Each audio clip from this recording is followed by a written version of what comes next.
దేవుని గదిలో ఉన్నటువంటి విగ్రహాలను గానీ, ఫోటోలను గానీ ఎన్ని రోజులకోసారి శుభ్రం చేసుకోవాలి? ఏ రోజు శుభ్రం చేసుకోవాలని చెప్పేసి కొంతమంది అడుగుతున్నారండి.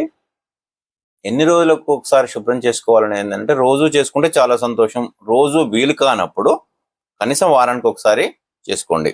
జనరల్‌గా శుక్రవారము ఏది మామూలుగా సత్యనారాయణ వ్రతం చేసినా కూడా మనం పీఠం కదిలియం గనుక, ఇట్లాంటి శుక్రవారం సెంటిమెంట్ ఉంటది గనుక, ఆ ఒక్కరోజు వదిలేసి శనివారం గానీ, ఏకాదశి గానీ, గురువారం అంటే ఏ తిథులు అష్టమి, నవమి కాకుండా అంటే మీరు రెగ్యులర్‌గా చేసినప్పుడు ఇట్లాంటివి ఏముండవు. మీరు అమావాస్య అయినా కూడా చేసుకోవచ్చు. కానీ వారానికో 10 రోజులకో చేసుకున్నప్పుడు మాత్రం అష్టనామాలు లేకుండా చూసుకొని, అమావాస్య లేకుండా చూసుకొని చేసుకోండి.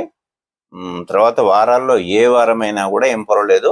శుక్రవారం సెంటిమెంట్ తోటి కొంతమంది చేయరు. కానీ ప్రమిదలు మీరు దీపం పెట్టే ప్రమిదలు, కుందులు గానీ ఖచ్చితంగా ప్రతిరోజు కడిగి వాడిన ఒత్తి ఒకసారి కాలిన ఒత్తి వాడకుండా కొత్త ఒత్తులు వేసి ముట్టించుకోండి దీపాలు.